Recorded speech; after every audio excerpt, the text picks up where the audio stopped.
Ayyaana irreechaarratti maal akka ture daawwannee walitti deebina. Viidiyoo tana daawwadhaa. Hamma dhumaatti daawwadhaadhaa. Qeerroon Oromoodhaa Finfinnee irreecha Finfinnee irratti seenaa cimaa akka hojjette daawwannee walitti deebina. Viidiyoo tana obsaan daawwadhaa. Ergaa baay'ee irraa argattanii Oromoo yoomiyyuu qabsoon itti fufti. Qabsoon duuba hin deebitu. Meeshaan qawwees duuba hin deebistu. Oromoon tokkummaan keenya humna keenya. Hayyoota keenyaaf sagalee ta'uun osoo isaan lubbuun jiranii jedhe. Qeerroon diinni akka Hacaaluu nyaatetti akka nu duraa hin nyaannee jiran.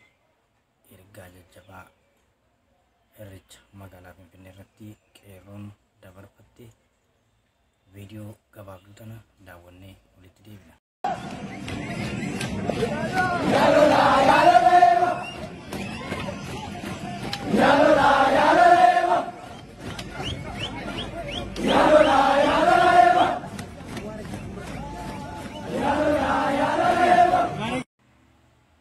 Ayyaana irreechaarratti wanti ture qeerroon kaabaaf hanga kibbaatitti walitti ba'uudhaan ergaa isaanii akka dabarfachaa jiran namoonni gara keessaatiin gara alaatiin miidiyaalee gurguddaan addunyaaleen gabaasaa jira. Miidiyaalee gurguddoon Oromootis gabaasa akka jiru argaa jirtan.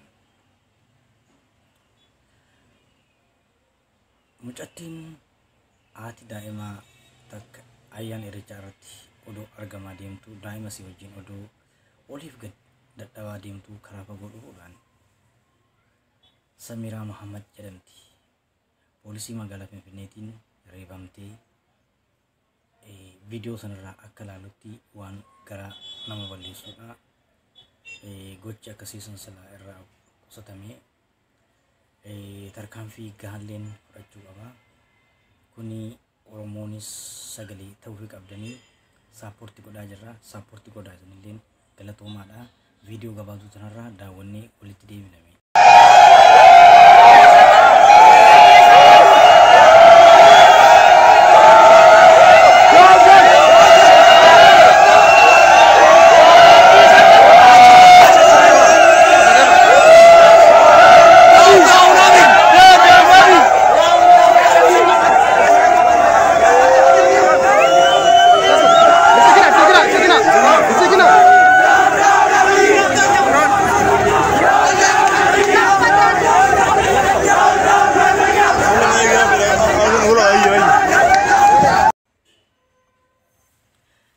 Nuti ilmaan Oromoodhaa, ilmaan Abbaa Gadaati.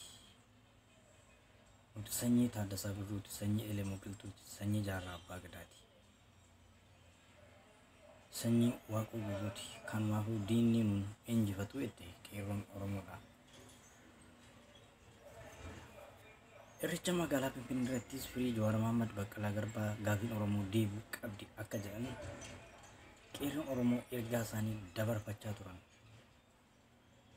Viidiyoolee gaggabaabduu tokko gadhiifne irraa gara chaanaalee yuutuubii keenyaatiin daawwachuu dandeessanii ergaa bareedaallee irraa argachuu akka dandeessan dhaamsa isiniif dabarsuu barbaada. Yuutuubii kanaas sabiskiraayib godhaa, laayik godhaa, sheer godhaadhaa.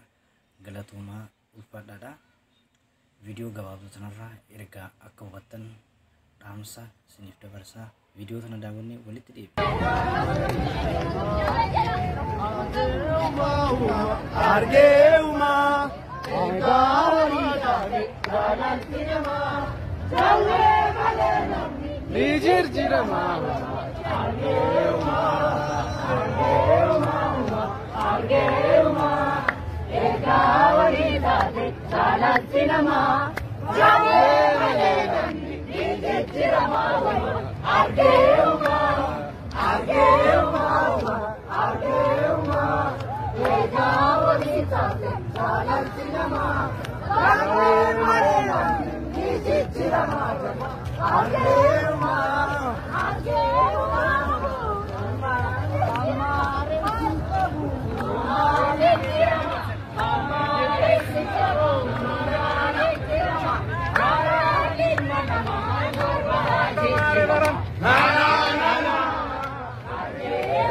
Mana